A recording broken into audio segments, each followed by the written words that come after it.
Hello everyone, नमस्कार। Easy physics by N के channel पर आप सभी बच्चों का एक बार पुनः स्वागत है।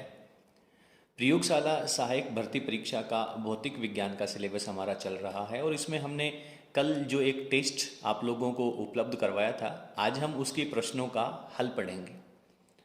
सबसे पहला प्रश्न आपको दिख रहा है कि एक m द्रव्यमान का एक कण है जो x के समांतर नियत वेग से गति कर रहा है। मूल बिंदु के सापेक्ष इसका कोणीय संवेग कितना होगा। चार ऑप्शन है, जीरो होगा, कांस्टेंट रहेगा, इंक्रीज होगा या फिर डिक्रीज होगा। तो चलिए अब हम इस प्रश्न को अच्छे से पढ़ते हैं, अच्छे से समझते हैं और इसके रिजल्ट तक पहुंचने का प्रयास करते हैं। सबसे पहले हम एक x की लाइन लेते हैं। तो ये हमारे पास एक x की लाइन है। इसके बाद में हम मूल बिंदु बनाने के लिए एक y की लाइन लेते हैं। तो ये आपके पास एक y की लाइन हो जाती है और जहां पे दोनों x एक दूसरे को काटती हैं वहां पर आप लोगों का मूल बिंदु हो जाएगा। ठीक है। एक कोई पार्टिकल है जो इस x की रेखा के एग्जैक्टली पैरेलल समांतर चल रहा है और किस वेग से चल रहा है, v वेग से चल रहा है। इसका द्रव्यमान कितना है, m है। जब द्रव्यमान m है और वेग v है तो सर हम इसका रेखीय संवेग निकाल सकते हैं। तो इसका जो रेखीय संवेग हमारे पास होगा वो हमारे पास होगा P बराबर mv। और रेखीय संवेग एक सदिश राशि है तो भाई साहब इसका जो वेक्टर होगा वो भी वेग की डायरेक्शन में होगा। तो रेखीय संवेग की जो दिशा है वो इसके वेग की दिशा में होगी, यानी x के समांतर चल रहा है। ठीक है।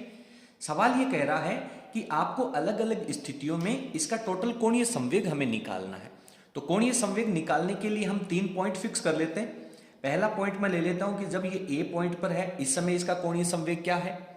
दूसरा हम पढ़ लेते हैं कि जब ये B पॉइंट पर होगा उस समय इसका कोणीय संवेग कितना हो जाएगा। और नंबर 3 C पे हम पढ़ लेंगे। 3 पॉइंट के ऊपर जब अपन इसके कोणीय संवेग की चर्चा करेंगे और अगर वो इंक्रीज हो रहा है, डिक्रीज हो रहा है, जीरो रहेगा या कांस्टेंट रहेगा, वो हमें फाइंड आउट करना है। मूल बिंदु के सापेक्ष लेना है तो मूल बिंदु से हमें इनको मिलाने वाली डायरेक्शन लेनी पड़ेगी तीनों स्थितियों में। ये A पॉइंट की बात है और ये दूसरा आप लोगों के लिए B पॉइंट की सिचुएशन है और ये तीसरा हमारे लिए C पॉइंट की सिचुएशन अपन यहां पे बना लेते हैं। तीनों ही सिचुएशन में P जो होगा रेखीय संवेग वो तो वेग की डायरेक्शन में है, यानी इसकी डायरेक्शन तो कांस्टेंट है। और R वेक्टर जो है वो तीनों स्थितियों में दूरी भी बदल रही है और उसकी डायरेक्शन भी बदल रही है।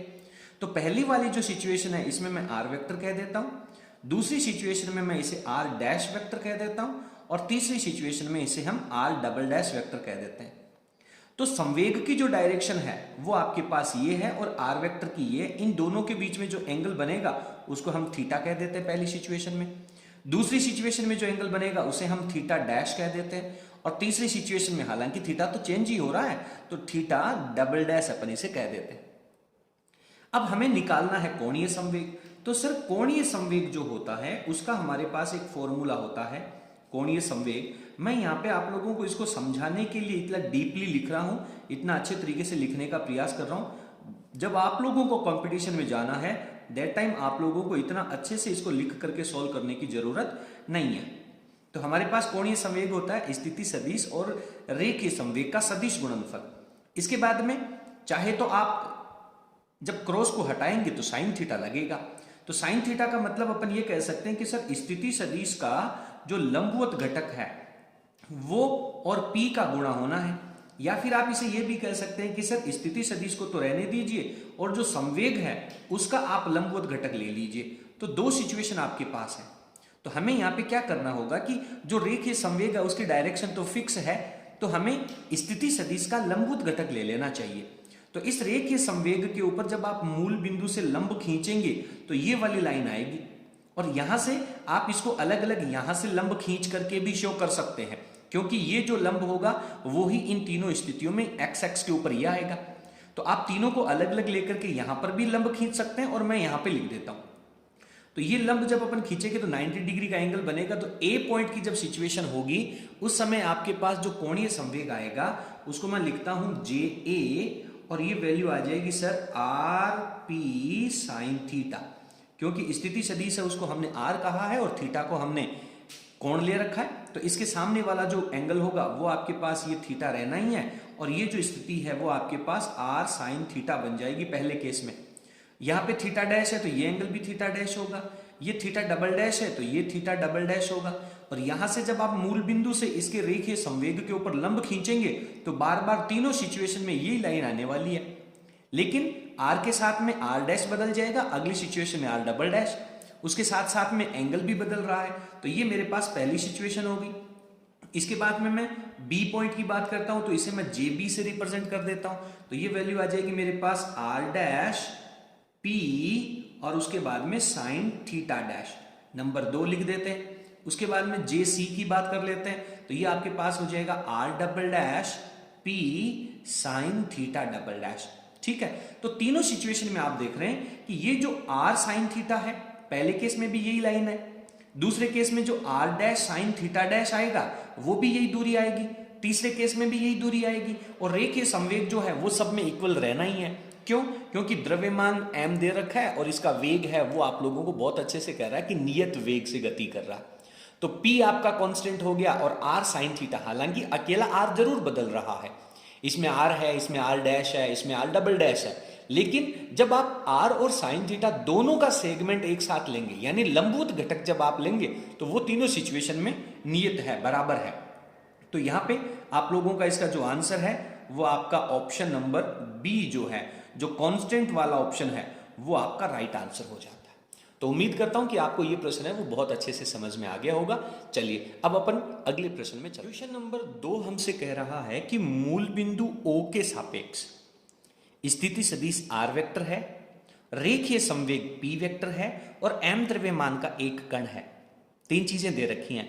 मूल बिंदु के सापेक्ष इसका कोणीय संवेग l वेक्टर है, यानी m द्रव्यमान का पार्टिकल है, उसका स्थिति सदिश दे रखा है, उसका रेखीय संवेग दे रखा है और उसका मूल बिंदु के सापेक्ष कोणीय संवेग l वेक्टर लिखा है। सवाल कह रहा है r वेक्टर, p वेक्टर और l वेक्टर में निम्न में से कौन सा सही समीकरण है। 4 ऑप्शन आप लोगों को सामने नजर आ रहे हैं। तो पहले हम इस प्रश्न को सॉल्व कर लेते हैं और उसके बाद में अपन प्रयास करेंगे कि इनमें से कौन सा सही आंसर होगा। तो यहां पर हमें एल वेक्टर में यानी कोणीय संवेग में और स्थिति सदिश और रेखीय संवेग में एक संबंध हम जानते हैं, वो लिख लेते हैं। तो एल वेक्टर बराबर R vector cross P vector. अब सवाल में जो 4 ऑप्शन दे रखे हैं उनमें हमें समय के सापेक्ष इनका अवकलन करना है। तो डीएल वेक्टर अपॉन dt का वैल्यू जो है वो हमें निकालना है। तो जब हम इसका अवकलन लिखेंगे d अपॉन dt, तो l की जगह हम लिख देंगे R vector cross p vector. ठीक है, अब जो मैथमेटिक्स के स्टूडेंट हैं उनको तो बहुत अच्छे से समझ में आ रहा है कि यहाँ पे u डॉट v से या u क्रॉस v का अवकलन करना है, यानी जब 2 संख्याएं गुणनफल में हैं तो उनका अवकलन हम कैसे करते हैं। तो पहली संख्या का अवकलन करके दूसरी संख्या को लिख दीजिए सेम, और फिर दूसरी बार पहली संख्या को रख करके दूसरी संख्या का अवकलन कर लीजिए, यानी u इंटू वी का मेथड यहाँ पे यूज होना। लेकिन बायोलॉजी के स्टूडेंट्स के लिए ये बड़ी प्रॉब्लम है, तो चलिए हम इसे समझते हैं।